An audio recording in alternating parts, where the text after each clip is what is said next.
Hey guys, okay, so I am I finished cutting out this project here, Vogue 2033 and VUB for the long maxi, and I am using crepe back satin as my fabric choice for the skirt.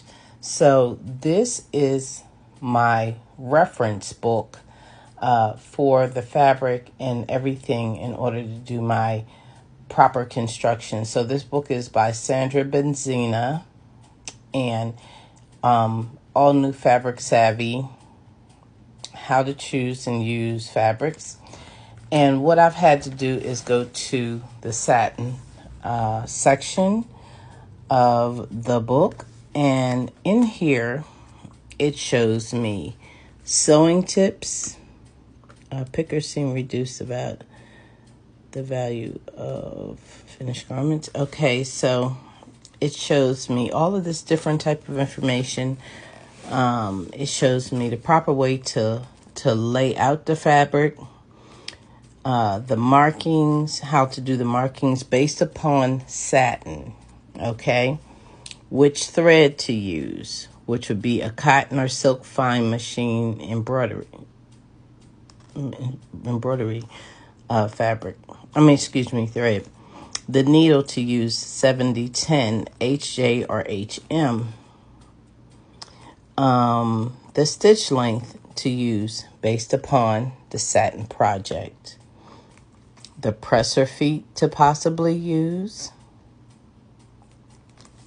The types of seam finishes that can be done. How to press it. So with satin, you're going to press with a dry iron, not steam, okay, on a lower setting. So as I do my pressing for this project, I won't use steam. I'll just use it dry. So I'm probably going to pull out another iron that has absolutely no water in it to make sure that I don't make a mistake, because I'm so used to using steam. This project will not have any top stitching, so I don't have to worry about it. It will have some closures, which I already know about those from the pattern instructions.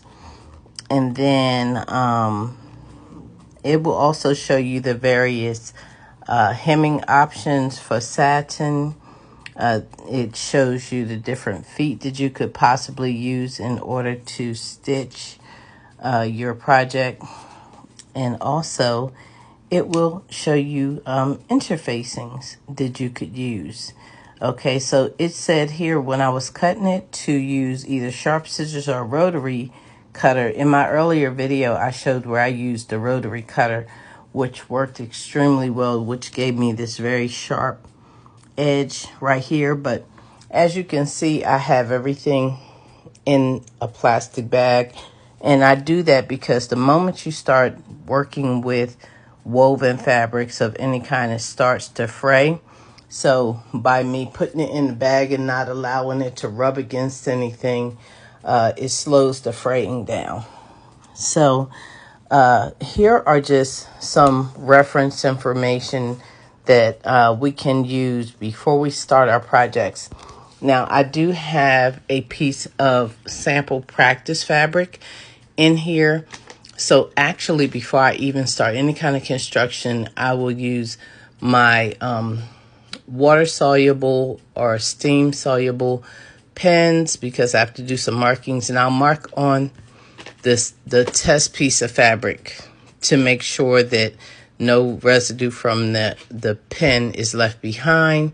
I'll also stitch a few stitches onto the fabric to do my test stitching on the practice fabric, that is, to make sure that, you know, the needle is sharp enough, that the stitches are accurate and look very nice, and the hold on the seam allowance is strong enough to hold the garment together. So I'll do all of that on test fabric that's basically left over from me cutting. And that way, when it's time for me to go to the project, I'm simply doing the construction on a project and not practicing as I go. So I hope you guys find this helpful. If you do, like, comment, share amongst your community of friends. If you're not following me, I do not know why you're not. Make sure that you figure out a way to pick up your quick reference guides and materials so that you can up your craft. Okay? I'll see you in the next one. Ciao.